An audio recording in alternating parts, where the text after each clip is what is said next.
I can't believe a guy who looks like a thumb is going to take away one of our greatest civil liberties in this country, but here we are. Part 3. Let's talk about habeas corpus. It may not be sexy, but it's important. Can you watch and share? Because otherwise we're doomed. We may already be there.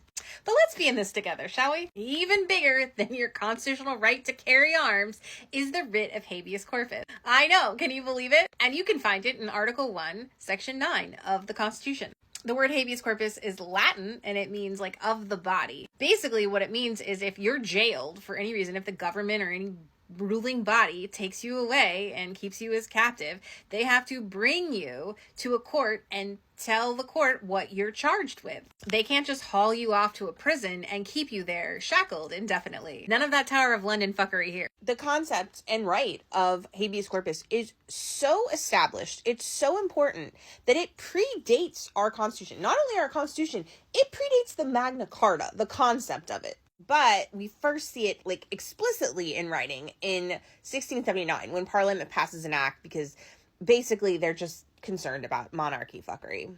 And the framers, the founders of our government, pretty much anybody else with common sense, saw this and thought, hey, this is a significant right. It should be in our Constitution. So they included it. It's mentioned in the section on the powers of the legislative branch. So one might think, why is Trump even involved in this? Great question. Let's talk about that. The Constitution just briefly makes mention of this, probably because they never thought there was any reason to go into full detail, thinking like, what kind of crazy orange dictator would make that necessary? So they just said, listen, you can only stop this. You can only stop doing this when there's an act of rebellion underway or there's an invasion and the public safety requires this. Trump thinks he has the authority to do this because Lincoln did this during the Civil War. President Lincoln did not seek any authority from Congress and just was like, boom, suspension of writ of habeas corpus, bitches, because the Union requires it. I have to do this. But it was a very controversial decision, and a lot of people disagree with it, still to this day.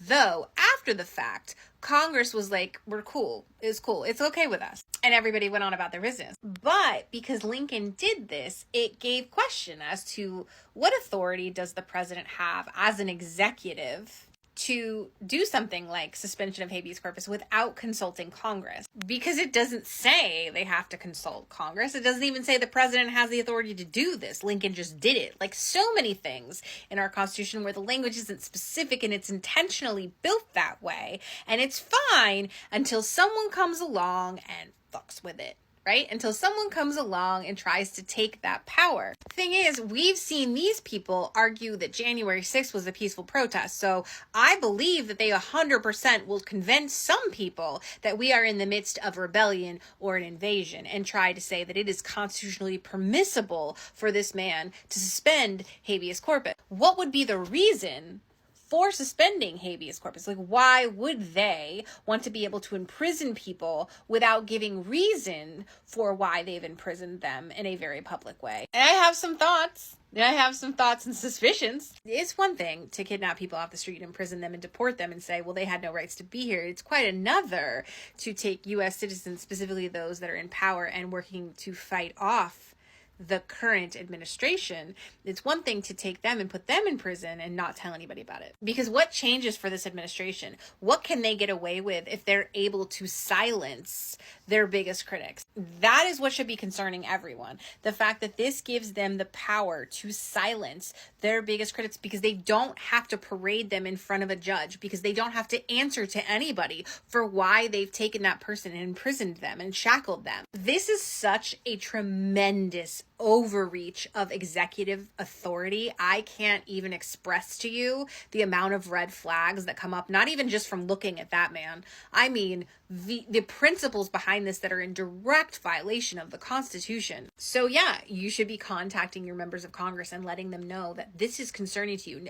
Whether they're Democrats or Republicans, this should be concerning to them, because the second that they, as elected officials, go against this man in the executive, if there is no habeas corpus, they can be held without reason for an indefinite period of time. This civil liberty benefits everyone in this society, and everybody should be concerned about it. Everybody should be talking about it. You should share this with your friends. Tell everybody about it. Let's freak out together. Bye.